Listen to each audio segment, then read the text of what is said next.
Tuhan, Bapak Ibu yang terkasih, kita mau masuk lagi dalam hadirat Tuhan.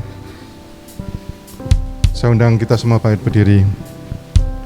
Yesus Tuhan dan Allah kami. Yesus Tuhan dan Allah kami, Engkau layak menerima pujian, hormat dan kuasa, sebab Kau telah ciptakan segalanya.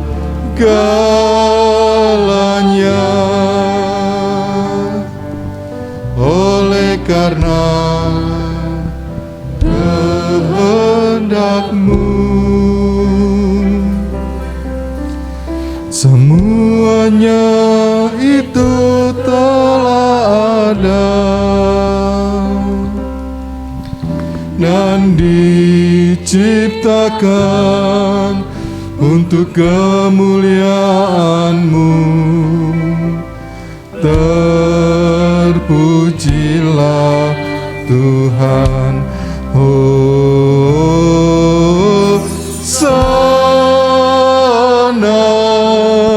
Terpujilah Tuhan, terpujilah Tuhan Yesus, Hosana.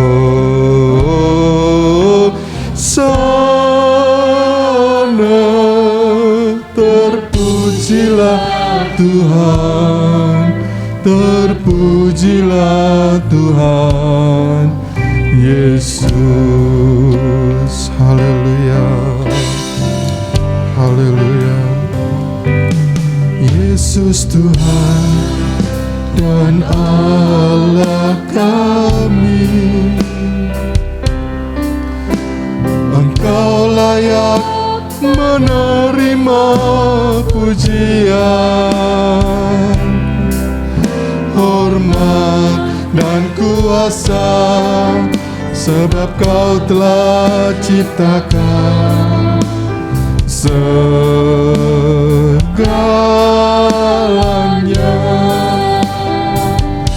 Oleh karena kehendak-Mu, semuanya itu telah ada dan diciptakan untuk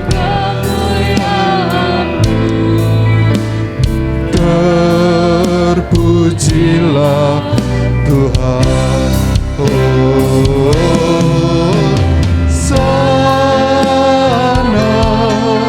Terpujilah Tuhan, terpujilah Tuhan Yesus, Hosana.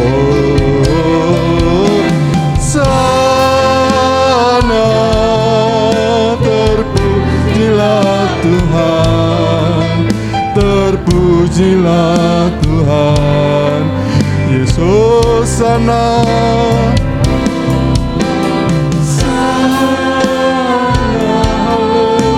Terpujilah Tuhan, terpujilah Tuhan Yesus, Hosana.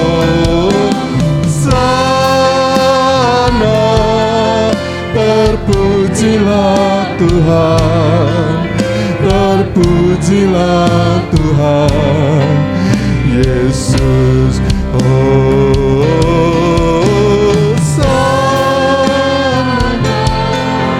Terpujilah Tuhan, terpujilah Tuhan Yesus, Hosana.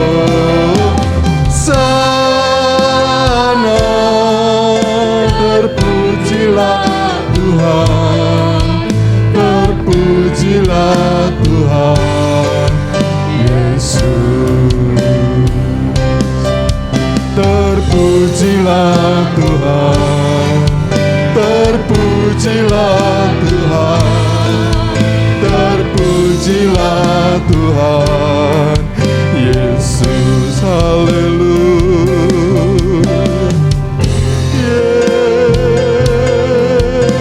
Yesus Tuhan, terpujilah namamu Tuhan, haleluya, haleluya, haleluya. Yesus, Yesus, kau layak dipuji, kau layak disembah Tuhan. Yesus, Yesus, Yesus, Yesus, haleluya, haleluya, haleluya. Tuhan kami, Yesus, Yesus, haleluya, haleluya. Terima kasih Tuhan. Hosana, Hosana, terpujilah, terpujilah, haleluya. Yesus,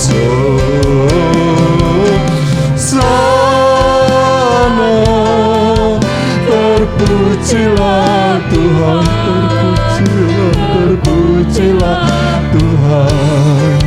Hosana, Hosana, terpujilah Tuhan. Amin, terpujilah Tuhan Yesus. Hosana, terpujilah Tuhan, terpujilah Tuhan Yesus. Haleluya, haleluya. Pagi ini Tuhan, hari ini Tuhan, kami mau memuji Engkau, kami mau meninggikan Engkau karena Engkau Tuhan kami, Engkau Raja kami, Engkau layak kami puji, Engkau layak kami sembah. Biar Engkau sendiri yang bertata di tengah-tengah kami ya Roh Kudus, biar Engkau sendiri yang bekerja di tengah-tengah hati kami. Kami mau lepaskan hati kami mau lepaskan pujian kami. Bertatalah di dalam ibadah kami hanya di dalam nama Tuhan Yesus Kristus. Haleluya, amin. Puji Tuhan. Silakan duduk Bapak Ibu. Haleluya. Kita punya Tuhan yang ajaib, Yesus yang ajaib, dan kasih-Nya senantiasa ajaib dalam kehidupan kita. Haleluya. Yesus ajaib, Tuhanku ajaib.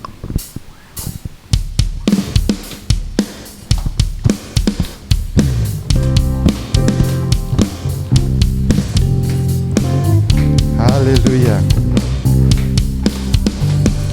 Yesus ajaib, Tuhanku ajaib, kasih-Nya ajaib bagiku. Yesus ajaib, Tuhanku ajaib, rahmat-Nya tetap selamanya. Yesus ajaib, Yesus ajaib, Tuhanku ajaib, kasih-Nya ajaib bagiku. Yesus ajaib, Tuhanku ajaib, rahmat-Nya tetap selamanya. Tak berubah kasih-Nya, tak berubah kasih-Nya.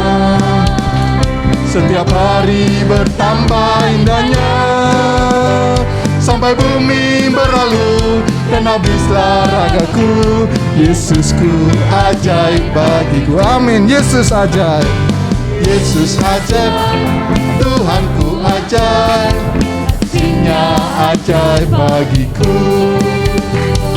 Yesus ajaib, Tuhanku ajaib, rahmat-Nya kekal selamanya. Yesus ajaib, Yesus ajaib, Tuhanku ajaib, kasih-Nya ajaib bagiku. Yesus ajaib, Tuhanku ajaib, rahmat-Nya tetap selamanya. Tak berubah kasih-Nya, tak berubah kasih-Nya. Setiap hari bertambah indahnya, sampai bumi berlalu dan habislah ragaku. Yesusku ajaib bagiku, tak berubah kasihnya, tak berubah kasihnya. Setiap hari bertambah indahnya, sampai bumi berlalu dan habislah ragaku. Yesusku ajaib bagiku, tak berubah kasih Allah, tak berubah kasihnya. Setiap hari bertambah indahnya, sampai bumi berlalu dan habislah ragaku. Yesusku ajaib bagiku, sampai bumi berlalu, sampai bumi berlalu dan habislah ragaku. Yesusku ajaib bagiku. Yesusku, Yesusku ajaib bagiku. Yesusku ajaib bagiku. Haleluya. Yesus ajaib, tak berubah kasih setianya. Amin. Kita memiliki Allah yang besar, kita memiliki Allah yang perkasa. Mari saya undang Bapak Ibu bangkit berdiri, kita nyanyikan pujian besar dan perkasa Allah kita. Haleluya.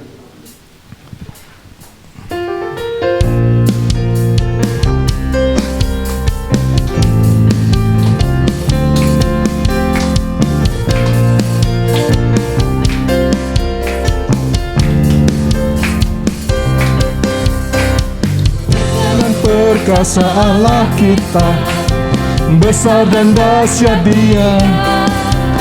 Besar dan perkasa Allah kita, besar dan dahsyat Dia.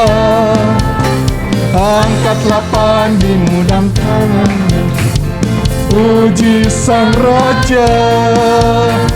Besar dan perkasa Allah kita, besar dan dahsyat Dia. Besar dan perkasa, besar dan perkasa Allah kita, besar dan dahsyat Dia.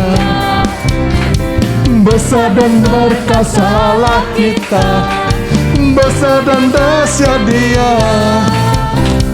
Angkatlah panjimu dan tanganmu, puji Sang Raja. Besar dan perkasa Allah kita, besar dan dahsyat Dia. Haleluya. Kita punya Allah yang besar, kita punya Allah yang perkasa. Patut kita angkat suara kita, hati kita untuk memuji dan membesarkan nama Tuhan. Haleluya. Besar dan perkasa Allah kita. Haleluya. Besar dan perkasa Allah kita, besar dan dahsyat Dia. Besar dan perkasa Allah kita, besar dan dahsyat Dia. Angkatlah panjimu dan suaramu, puji Sang Raja. Besar dan perkasa Allah kita. Haleluya. Besar dan perkasa, besar dan perkasa Allah kita. Amin. Besar dan dahsyat Dia. Haleluya. Besar dan perkasa Allah kita, besar dan dahsyat Dia. Angkatlah panjimu dan suaramu, puji Sang Raja. Besar dan perkasa Allah kita, besar dan dahsyat Dia. Ku jatuh cinta padanya, tambah dan dalam, tambah dan dalam lagi. Ku jatuh cinta padanya, tambah dan dalam, dan tambah dan dalam lagi. Yesus indah dan indahlah, semakin indah. Oh, cintanya antara Allah dan aku. Ku jatuh cinta padanya, tambah dan dalam, dan tambah dan dalam. Ku jatuh cinta padanya, tambah dan dalam. Amin. Haleluya. Ku jatuh cinta padanya, tambah dan dalam, dan tambah dan dalam lagi. Yesus indah dan indahlah, semakin indah. Oh, cintanya antara Allah dan aku. Ku jatuh cinta padanya, tambah dan dalam, dan tambah dan dalam lagi. Hanya Yesus, hanya Yesus, hanya Yesus. pujaanku. Hanya Yesus, hanya Yesus, hanya Yesus, ya Allahku. Hanya Yesus, hanya Yesus, hanya Yesus, ya Rajaku. Hanya Yesus, hanya Yesus, kekasihku. Hanya Yesus, hanya Yesus, hanya Yesus, hanya Yesus, hanya Yesus, pujaanku. Hanya Yesus, hanya Yesus, hanya Yesus, ya Allahku. Hanya Yesus, hanya Yesus, hanya Yesus, ya Rajaku. Hanya Yesus, oh hanya Yesus, kekasihku. Segalanya Dia bagiku, amin, haleluya. Dialah segalanya,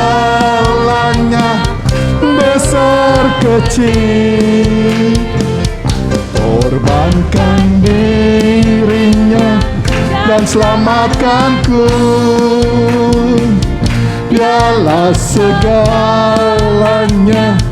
Dia bagiku seperti air madu, seperti air madu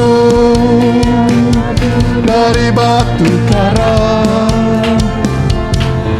Dicicip air madu yang manis.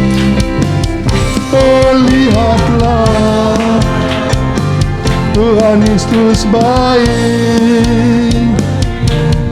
Dicicip air madu yang manis, seperti air madu dari batu karang. Dicicip air madu yang manis, amin, haleluya. Oh lihatlah, Tuhan itu baik. Dicicip air madu yang manis, dicicip air madu, dicicip air madu yang manis. Haleluya, haleluya, puji Tuhan. Silakan duduk Bapak. Haleluya, puji Tuhan. Tuhan Yesus baik, Tuhan Yesus besar dan perkasa. Apalagi yang tidak Tuhan kerjakan dalam kehidupan kita. Dan Dia tidak pernah gagal dalam mengenapi rencana-rencananya. Haleluya. Kita mau menyanyikan satu pujian lagi. Dia tak pernah gagal. Haleluya.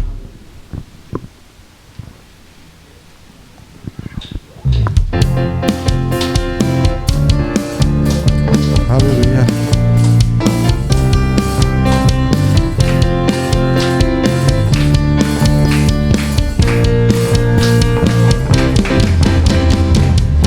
Tak pernah gagal karena Dia Allah.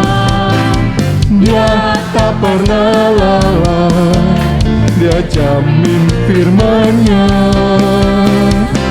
Sebab Dia Allah, Raja segala raja, kekuatanku, perisaiku, yang gunung batuku.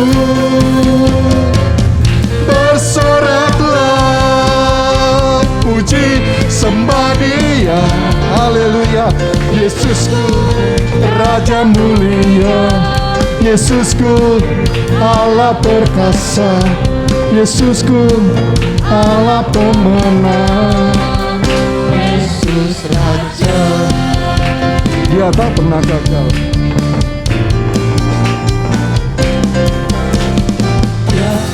Pernah gagal karena Dia Allah.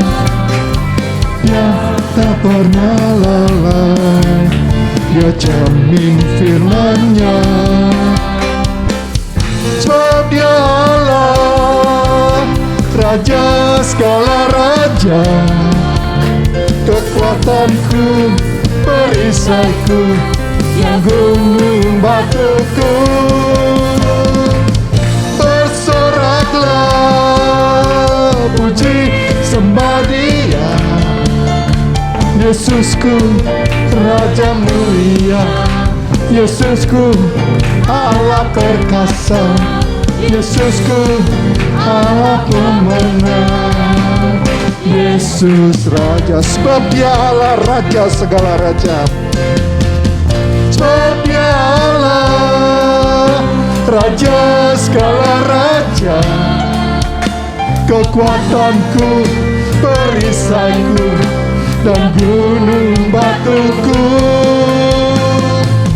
Bersoraklah, puji sembah Dia.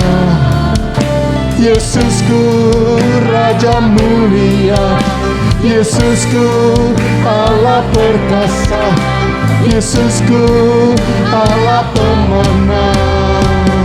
Yesus Raja, haleluya, haleluya. Puji Tuhan, haleluya, haleluya. Kita punya Tuhan yang tak pernah gagal. Tuhan Raja mulia, Tuhan Allah perkasa, dan Tuhan Allah pemenang. Kita mau nyanyikan pujian, Dia Allah yang besar, Dia Allah yang ajaib, dan Dia Allah yang mulia. Sembari kita persiapkan hati kita untuk mendengarkan firman Tuhan. Haleluya, haleluya. Oh Yesus.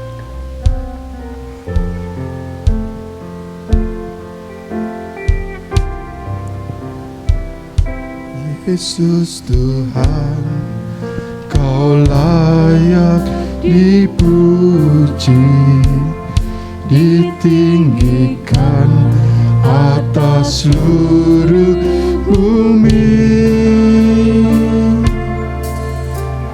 Ajaib kuasa-Mu, ya Allahku, ku kagum hormat padamu. Yesus Tuhan, Kau layak dipuji, ditinggikan atas seluruh bumi. Heran kasih-Mu di hidupku, Yesus kekuatanku. Kau Allah yang besar, ajaib dan mulia. Kau Yesus yang selalu membuatku terpesona. Segala pujian bagi-Mu ya Tuhan. Hanya Kau yang layak Tuhan. Sebab Yesus Tuhan yang layak ditinggikan. Haleluya. Yesus Tuhan, Kau layak dipuji, ditinggikan atas seluruh bumi. Ajaib kuasa-Mu, ya Allahku, ku kagum hormat padamu. Yesus Tuhan, Kau layak dipuji, ditinggikan atas seluruh bumi. Heran kasih-Mu di hidupku, Yesus kekuatanku. Mari saya undang semuanya bang berdiri. Kau Allah yang besar, ajaib dan mulia. Kau Yesus yang selalu membuatku terpesona. Segala pujian bagi-Mu ya Tuhan.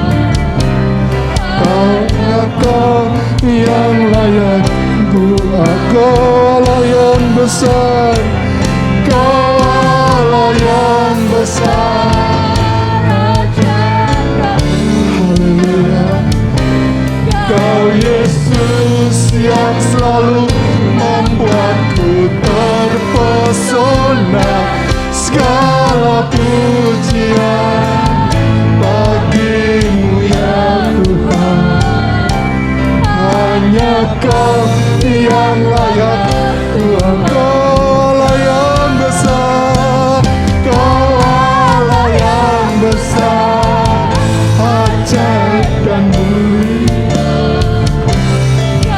Yesus yang selalu membuatku terpesona. Segala pujian bagimu ya Tuhan. Hanya Kau yang layak ku agungkan. Hanya Kau yang layak, Kau yang layak, Kau yang layak ku agungkan. Haleluya, haleluya. Engkau yang besar Tuhan.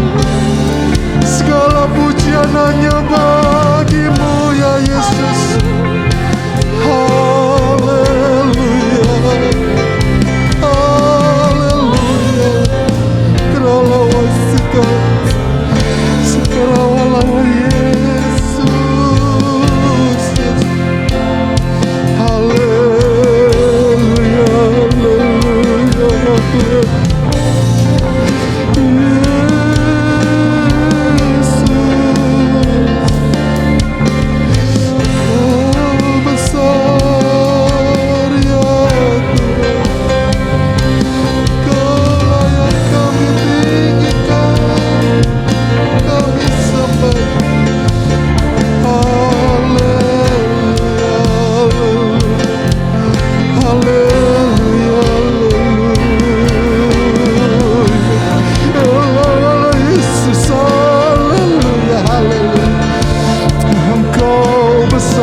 Tuhan, Engkau dahsyat, Engkau mulia. Haleluya,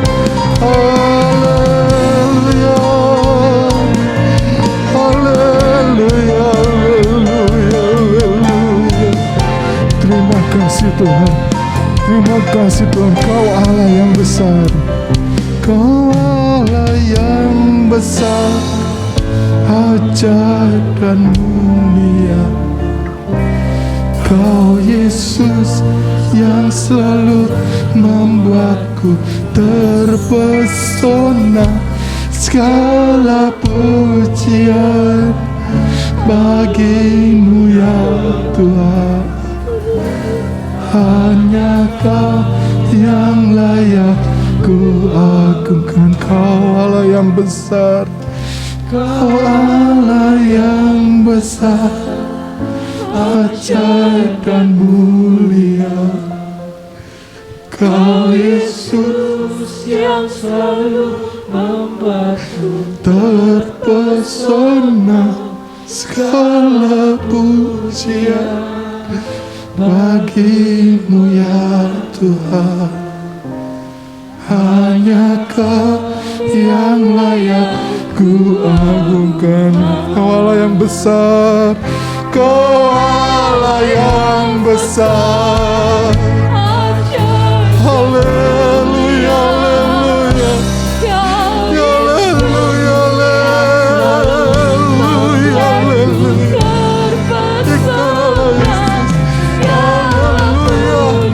Kau Allah yang besar. Haleluya, haleluya. Karena Kau yang layak, Allah yang besar Tuhan. Allah yang besar. Amin. Amin Tuhan. Kau Yesus yang selalu. Haleluya,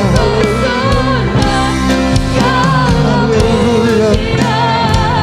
Bagimu ya Tuhan. Hanya Kau yang layak berkenan. Haleluya. Haleluya, terima kasih Tuhan. Haleluya. Haleluya. Haleluya. Haleluya. Kami bangga punya Tuhan yang besar.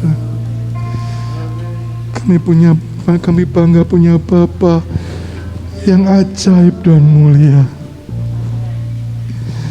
Dan kami bangga, kami sangat mencintai Engkau Tuhan, karena Engkau menyertai tiap langkah kehidupan kami. Bapa, apa yang sudah kami persembahkan, pujian, penyembahan, hari ini boleh Engkau terima, boleh menjadi dupa yang berbau harum di hadapan-Mu. Sekarang tiba waktunya bagi kami Tuhan, mempersiapkan tanah hati yang terbaik untuk Engkau taburi dengan firman-Mu. Dan biarlah ya Tuhan, hamba-Mu yang Kau perkenankan membagi firman-Mu, Engkau pakai luar biasa, supaya Tuhan kami dapat menerima firman-Mu, kami boleh menanamkannya dalam kehidupan kami. Roh Kudus bekerjalah tengah-tengah kami sekali lagi, supaya kami dapat memahami firman-Mu dan firman-Mu tertanam dalam kehidupan kami. Terima kasih Tuhan, terima kasih, kami siap mendengarkan firman-Mu hanya di dalam nama Tuhan Yesus Kristus. Haleluya, amin. Puji Tuhan. Shalom Bapak Ibu Saudara sekalian, puji Tuhan. Ya, kita sudah memuji dan membesarkan nama Tuhan. Kita bersyukur bahwa Tuhan ada di tengah-tengah kita, amin. Kita sudah merasakan hadirat Tuhan lewat pujian dan penyembahan, dan saatnya kita tiba untuk mendengarkan kebenaran firman Tuhan. Mari sama-sama kita akan belajar satu kebenaran firman Tuhan. Kita buka sama-sama di 1 Korintus pasal 1 ayat 18 sampai 31. Mari sama-sama kita buka 1 Korintus 1 ayat 18 sampai 31. Ya, kalau sudah ketemu semua, mari sama-sama kita bangkit berdiri, kita akan baca ya. Ini ayatnya agak panjang, gak apa-apa ya. Kita menikmati pemberitaan firman Tuhan. Sudah ketemu? Baik, yuk. 2, 3. Sebab pemberitaan tentang salib memang adalah kebodohan bagi mereka yang akan binasa. Tetapi bagi kita yang diselamatkan, pemberitaan itu adalah kekuatan Allah. Karena ada tertulis, aku akan membinasakan hikmat orang-orang yang berhikmat, dan kearifan orang-orang bijak akan kulenyapkan. Di manakah orang yang berhikmat? Di manakah ahli Taurat? Di manakah pembantah dari dunia ini? Bukankah Allah telah membuat hikmat dunia ini menjadi kebodohan? Oleh karena dunia dalam hikmat Allah tidak mengenal Allah oleh hikmatnya, maka Allah berkenan menyelamatkan mereka yang percaya oleh kebodohan pemberitaan Injil. Orang-orang Yahudi menghendaki tanda dan orang-orang Yunani mencari hikmat. Tetapi kami memberitakan Kristus yang disalibkan, untuk orang-orang Yahudi suatu batu sandungan, dan untuk orang-orang bukan Yahudi suatu kebodohan. Tetapi untuk mereka yang dipanggil, baik orang Yahudi maupun orang bukan Yahudi, Kristus adalah kekuatan Allah dan hikmat Allah. Sebab yang bodoh dari Allah lebih besar hikmatnya daripada manusia, dan yang lemah dari Allah lebih kuat daripada manusia. Ingat saja saudara-saudara, bagaimana keadaan kamu ketika kamu dipanggil. Menurut ukuran manusia, tidak banyak orang yang bijak, tidak banyak orang yang berpengaruh, tidak banyak orang yang terpandang. Tetapi apa yang bodoh bagi dunia dipilih Allah untuk memalukan orang-orang yang berhikmat, dan apa yang lemah bagi dunia dipilih Allah untuk memalukan apa yang kuat. Dan apa yang tidak terpandang dan yang hina bagi dunia dipilih Allah, bahkan apa yang tidak berarti dipilih Allah untuk meniadakan apa yang berarti, supaya jangan ada seorang manusia pun yang memegahkan diri di hadapan Allah. Tetapi oleh Dia kamu berada dalam Kristus Yesus, yang oleh Allah telah menjadi hikmat bagi kita. Ia membenarkan dan menguduskan dan menebus kita. Karena itu seperti ada tertulis, barang siapa yang bermegah, hendaklah ia bermegah di dalam Tuhan. Haleluya, puji Tuhan. Silakan duduk Bapak Ibu Saudara sekalian. Nah, kita telah menerima Kristus. Amin. Karena itu ada waktu-waktu tertentu kita melakukan perjamuan kudus ya, secara berjemaat, dan kemudian kita mengakui tubuh dan darah Kristus, Bapak Ibu. Nah, mengapa? Karena kita mengakui korban Kristus dalam hidup kita. Amin. Nah, korban Kristus itulah yang menjadi awal dari kehidupan kekristenan kita. Jadi tanpa pengorbanan Kristus tidak ada yang namanya orang Kristen, ya. Jadi pengikut Kristus itu dimulai ketika Kristus menyelesaikan karyanya di kayu salib. Dan itulah yang diberitakan oleh para rasul, termasuk Rasul Paulus, dan yang membuka pada perikop pembacaan ini yaitu pemberitaan tentang salib.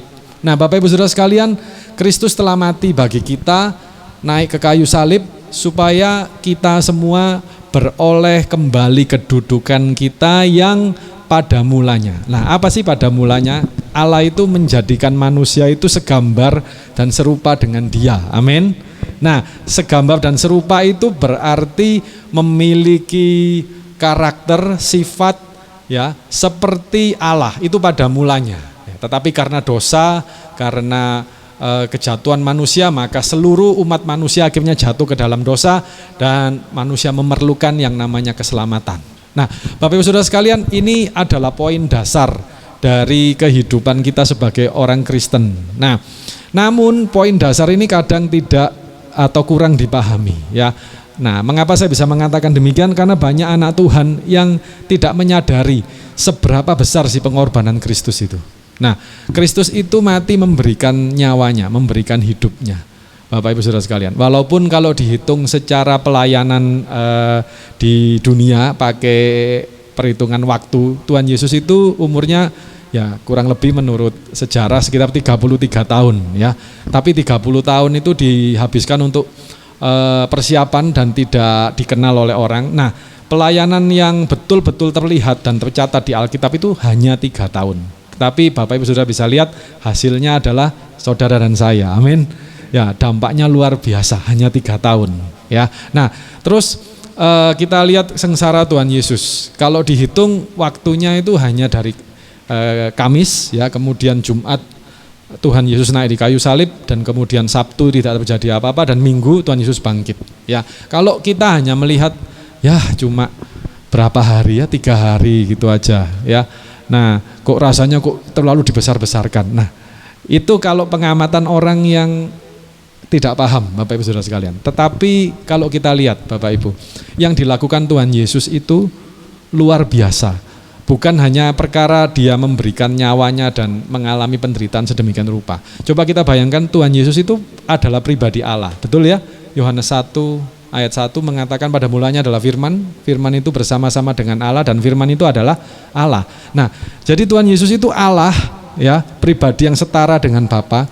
Kemudian karena keselamatan kita, supaya kita ini diselamatkan, maka Tuhan Yesus itu merendahkan dirinya. Dia menanggalkan keilahiannya. Itu bukan perkara mudah, Bapak Ibu. Yang sebelumnya Allah berfirman, jadilah terang, terang itu jadi ya. Nah, kemudian Dia Allah omnipresent, ada di mana-mana. Tetapi ketika Tuhan Yesus ada di bumi, lahirnya saja di kandang.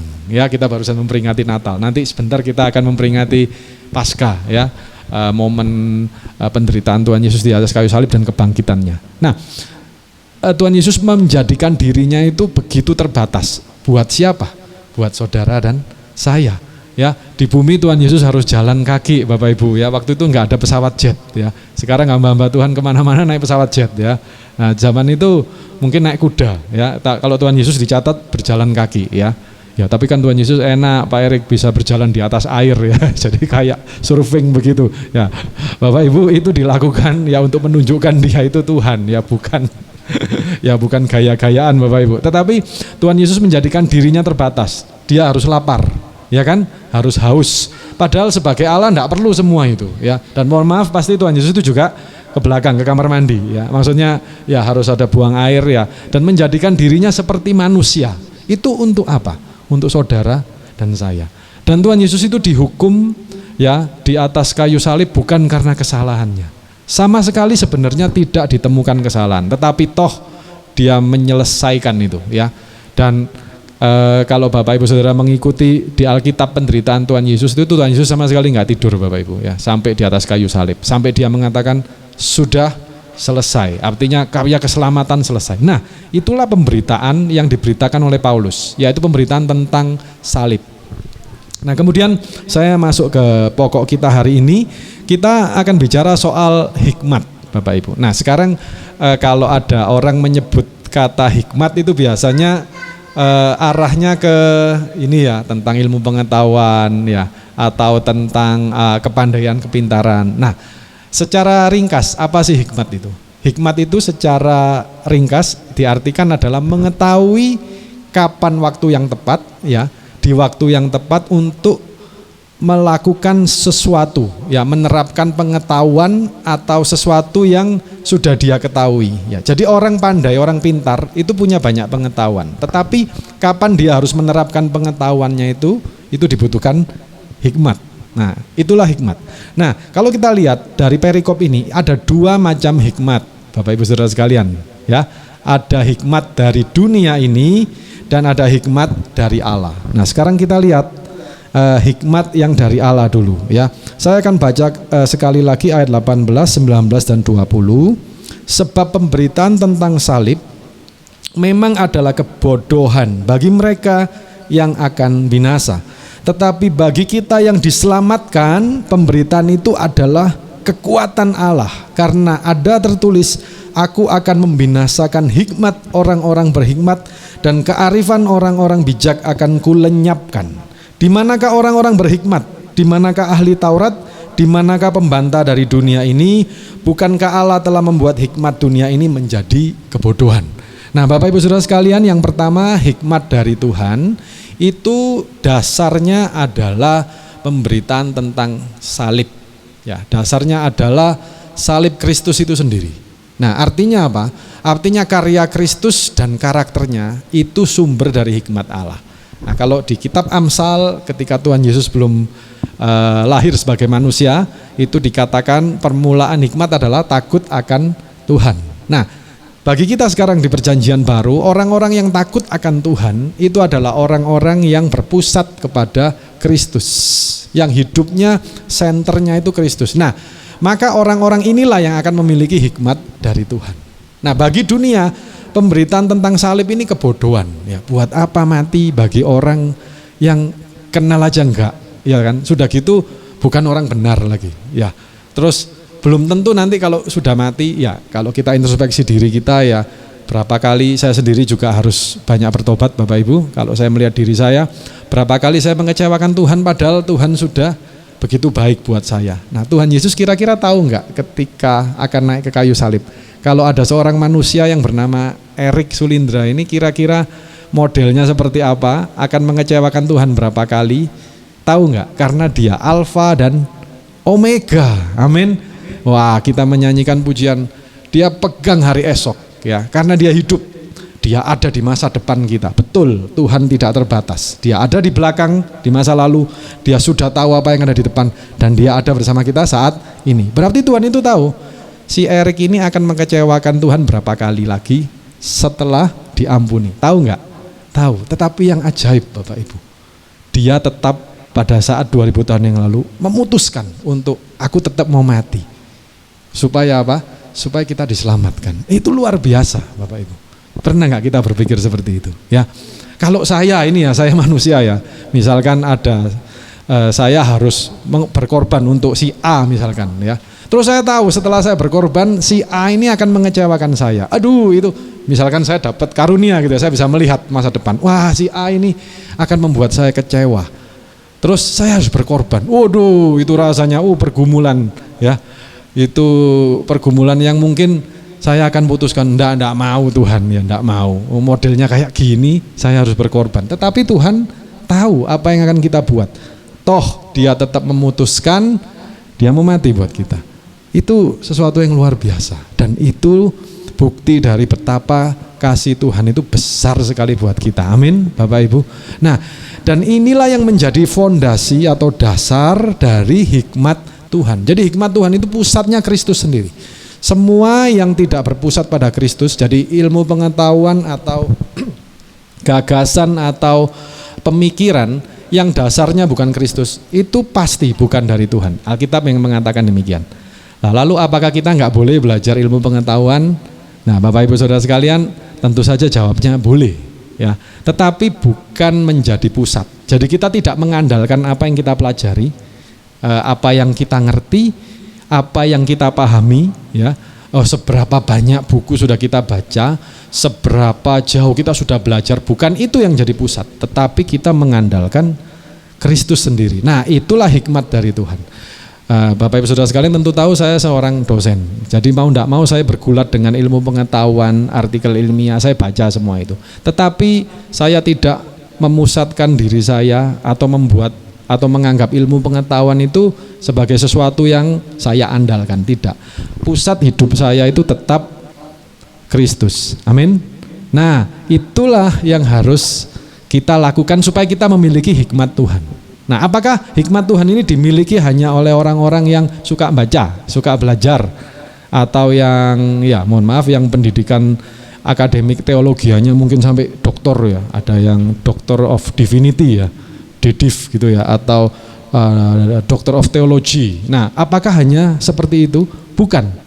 Semua orang yang mengenal Kristus, ya, tidak peduli apapun latar belakangnya, pekerjaannya, atau apa yang dia lakukan, tetap bisa memiliki hikmat Tuhan. Amin. Ya, karena pusatnya adalah Kristus sendiri, ya. Pemazmur pernah berkata, hikmat Tuhan itu menjadikan aku lebih berhikmat daripada pengajar-pengajarku, daripada guru-guruku, katanya begitu, ya.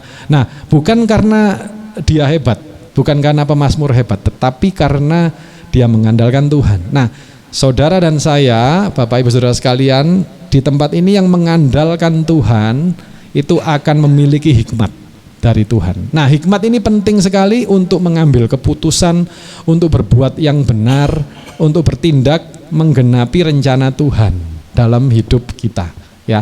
Nah, kita memerlukan hikmat Tuhan. Nah, itu hikmat Tuhan yang pertama, ya. Nah, lalu yang berikutnya ada hikmat yang dari dunia. Nah, saya akan baca ayat yang ke-22, Bapak Ibu, ya.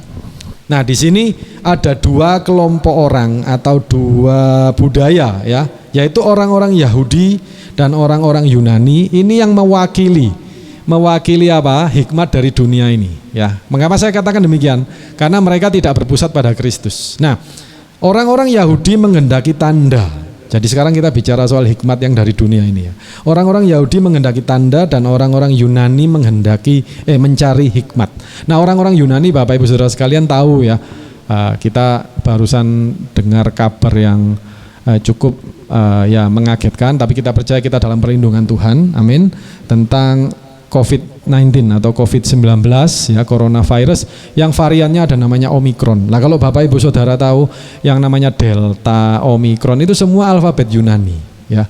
Nah, jadi ada teman saya guyonan, nanti variannya ada Delta, nanti ada, sekarang kan Omikron, nanti ada Gamma, ada Theta, ya. Ada Omega, ya, disambung semua pokoknya. Nah, jadi pusat ilmu pengetahuan itu memang orang Yunani. Kita aja belajar matematika banyak lambang-lambang dari alfabet Yunani, ya. Yang belajar, yang pernah belajar tentang lingkaran, ada angka pi, mungkin kalau masih ingat, ya. Nah, 3,14 itu. Terus kalau masih ingat lagi Pitagoras, ya. Segitiga siku-siku. Ini mama-mama yang ngajari anak SD. Apa toh ini iki Pitagoras? Masuk gini ya bisa. Padahal mama yo gak iso. Nah, Bapak Ibu, itu semua dari Yunani, ya, dari Yunani. Jadi orang Yunani itu mengandalkan hikmat, pengetahuan, ya. Mereka menguasai matematika, astronomi, dan segala macam ilmu pengetahuan, ya. Kalau kita lihat buku fisika, buku-buku ilmu pengetahuan SD, SMP, SMA, itu isinya alfabet Yunani semua. Kalau enggak percaya coba lihat ya isinya. Jadi orang Yunani itu lambang dari orang dunia yang mengandalkan ilmu pengetahuan. Nah, sebaliknya terus ada orang Yahudi. Orang Yahudi ini sepertinya religius. Karena apa? Yang diminta itu selalu tanda, sign and wonder, keajaiban ya. Tuhan Yesus saja ditantang terus sama orang Yahudi, betul ya? Tanda apa yang kau bisa buat ya? Terus Tuhan Yesus marah, dia menjawab, angkatan ini tidak akan dapat tanda lain selain tanda Nabi Yunus, katanya begitu ya, yaitu 3 hari 3 malam di perut ikan ya. Nah, Tuhan Yesus juga 3 hari 3 malam mati ya, kemudian hari ketiga bangkit. Nah, jadi orang Yahudi itu nantang terus, maunya ada tanda dari sorga ya. Nah, Bapak Ibu Saudara sekalian, bukankah demikian ya orang-orang saat ini ya, bahkan yang katanya religius sekalipun, yang melabeli dirinya dengan sebutan anak Tuhan, itu kalau tidak lihat mujizat itu wah susah sekali ya. Jadi untuk percaya ya, atau untuk hidup beribadah ya. Jadi yang dicari itu tempat-tempat ya, mohon maaf saya sekali lagi bukan anti ya persekutuan atau tempat-tempat yang terus ada kesembuhan ilahi, itu saya percaya dari Tuhan. Tetapi yang saya permasalahkan itu sikap hatinya orang-orang yang istilahnya ngikut terus itu. Jadi yang dicari gitu terus ya. Nanti 1 minggu itu persekutuan A, B, C itu ganti-ganti terus ya. Oh di sini ada kesembuhan ya. Ini di daerahnya Coach Stephen di mana kok itu, di Bukit Palma ya. Oh nanti satunya di Perak sana. Oh didatangi Bapak Ibu. Jadi dari Bukit Palma ke Perak ya hari Selasa gitu ya. Karena ada kesembuhan juga. Mau mujizat katanya ya. Air menjadi anggur ya. Oh luar biasa ya. Nah kemudian ada orang mati dibangkitkan ya. Orang tuli melihat ya. Oh bukan ya. Orang tuli mendengar ya. Nah ya oke. Ya pokoknya ada mujizat Bapak Ibu. Nah jadi itu dikejar terus ya. Nah nanti kalau ada hamba Tuhan berbicara, berkhotbah, ditanyai, ini pernah buat mujizat enggak ini ya, itu sakti enggak? Pernah doa orang sembuh ya. Bapak Ibu, jadi repot ini hikmat dunia, saya terus terang ngomong ya, walaupun ini orang Yahudi ini kan umat pilihan Tuhan, tapi ini hikmatnya hikmat dunia yang dipakai ya. Jadi kalau yang dicari cuma mujizat, tanda ajaib ya, atau sebaliknya ngandalkan pengalaman, prestasi ya, kehebatan dirinya, itu sudah pasti dari dunia. Tetapi hikmat Tuhan itu langsung mengandalkan Kristus ya, dan karakternya sendiri. Nah jadi ada 2 macam Bapak Ibu, yang dari Tuhan, hikmat dari Tuhan, dan hikmat dari dunia. Nah kalau saya bisa simpulkan, hikmat dari dunia ini pusatnya manusia ya, pusatnya manusia, yaitu kepentingan diri sendiri. Orang Yunani, orang Yahudi itu yang dilihat dirinya sendiri, walaupun orang Yahudi sepertinya itu religius, tapi yang dilihat tuh untuk kepentingannya sendiri, dirinya sendiri. Orang Yunani juga yang mengejar ilmu pengetahuan itu hanya untuk ya dirinya sendiri ya, bukan berpusat kepada Tuhan. Nah, kalau hikmat dari dunia ini buahnya kelihatan, yaitu pusatnya adalah kepentingan diri sendiri dan yang diandalkan manusia. Nah, jadi Bapak Ibu Saudara sekalian, kita sebagai anak-anak Tuhan, kita harus berhati-hati. Kalau hidup kekristenan kita ya itu mulai bersandar atau bergantung sama yang namanya manusia ya, artinya begini, naik turunnya rohani kita itu kita nyalahkan atau kita melemparkan tanggung jawab ke orang lain. Misalkan lama enggak ke gereja misalkan ya, atau enggak berdoa, kenapa Pak Bu kok sudah lama enggak ibadah atau tidak berdoa lagi, enggak ikut Tuhan? Iya saya kecewa gitu kan ya, katanya anak Tuhan ya loh, kan tidak boleh lihat manusia. Iya, tapi yang kelihatan kan ya manusia ini ya gitu ya. Tuhan kan tidak kelihatan. Nah Bapak Ibu, memang benar yang kelihatan manusia, tetapi pernyataan itu benar, kita tidak boleh lihat manusia. Yang harus dilihat siapa? Tuhan ya. Jadi hidup kekristenan kita itu terus berpusatnya pada Kristus. Kalau ngandalkan orang ya, jadi kita naik, rohani kita naik juga karena orang, turun juga karena orang, itu masih pakai hikmat manusia. Ya, kecewa juga karena manusia. Nah itu berarti hikmatnya masih manusia. Bapak Ibu, orang yang menggunakan hikmat manusia tidak mungkin menggenapi rencana Tuhan dalam hidupnya, tidak bisa ya. Kalau kita mau berjalan menggenapi rencana Allah, itu harus menggunakan hikmat dari Allah ya.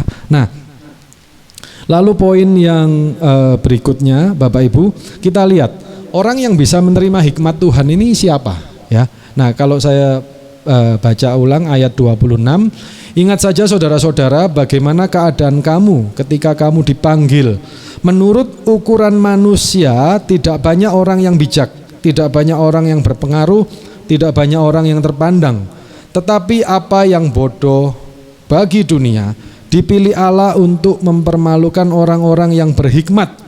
Dan apa yang lemah bagi dunia dipilih Allah untuk memalukan apa yang kuat. Nah, Bapak Ibu Saudara sekalian, yang bisa menerima hikmat Tuhan itu semua orang yang mau percaya, yang mengandalkan, yang mau berpusat pada Kristus. Tidak lihat jabatan, Bapak Ibu. Jadi tidak lihat dia itu hebatnya seperti apa, pangkatnya seberapa di masyarakat, punya pekerjaan apa, atau modalnya seberapa besar ya, seberapa terkenalnya dia, tidak. Tapi kita semua, Bapak Ibu Saudara sekalian dan saya bisa menerima hikmat dari Tuhan. Amin. Ini satu kabar sukacita ya. Karena apa? Karena berarti semua orang yang mau hidup berpadanan dengan firman Tuhan itu bisa mendapatkan hikmat Tuhan. Artinya hidupnya bisa menggenapi rencana Tuhan. Nah, lalu yang terakhir, ya, yang terakhir, kalau demikian kita tahu bahwa apa yang kita punya ini semua dari Tuhan, ya.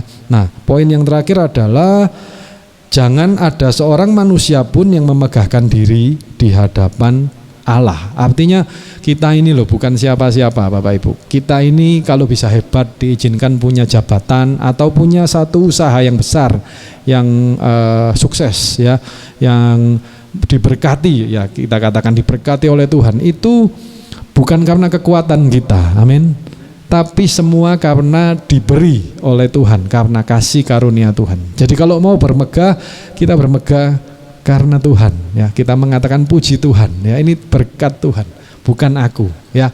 Manusia sama sekali tidak bisa menentukan jalan hidupnya ya. Amsal mengatakan manusia itu mereka-reka jalan hidupnya, tetapi Tuhan yang menentukan. Nah, demikian Bapak Ibu Saudara sekalian. Jadi biarlah hidup kita ini mau mencari hikmat yang dari atas ya. Berarti hidup kita berpusat pada Kristus. Dan kalau kita mau bermegah ya, bermegah itu mau ya, kita mau memuliakan itu jangan diri sendiri, tapi segala kemuliaan kembali itu kepada Tuhan ya. Nah, biarlah itu yang menjadi renungan kita pada saat ini. Nah, puji Tuhan, Tuhan Yesus memberkati.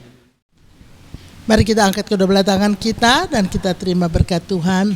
Dan sekarang Bapak Ibu Saudara-saudariku yang kekasih dalam Tuhan Yesus Kristus, terimalah setiap rahmat, anugerah, kasih sayang dari Bapa Sorgawi dalam kemurahan, cinta kasih, keselamatan dari Tuhan kita Yesus Kristus, dan dengan persekutuan, pimpinan, pertolongan, hikmat, akal budi, pengertian, damai, sejahtera, sukacita, urapan Roh Kudus, terima dalam nama Tuhan Yesus Kristus. Hiduplah berkemenangan, hiduplah takut akan Tuhan, hiduplah benar-benar fokus kepada Yesus dan firman-Nya, sehingga benar setiap kita menjadi berkat, menjadi garam dan terang dunia untuk kemuliaan Tuhan. Kami mengucap syukur, hamba akhiri kebaktian pada pagi ini dalam nama Tuhan Yesus Kristus. Haleluya.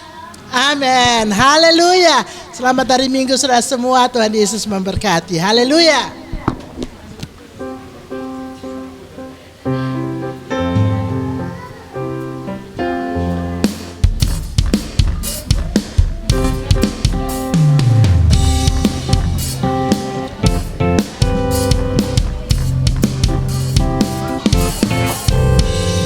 Yesus ajaib, Tuhanku ajaib, kasih-Nya ajaib bagiku. Yesus ajaib, Tuhanku ajaib, rahmat-Nya kekal selamanya. Berubah kasih-Nya, bertambah indahnya, sampai bumi berlalu, menebus marahku. Yesusku ajaib.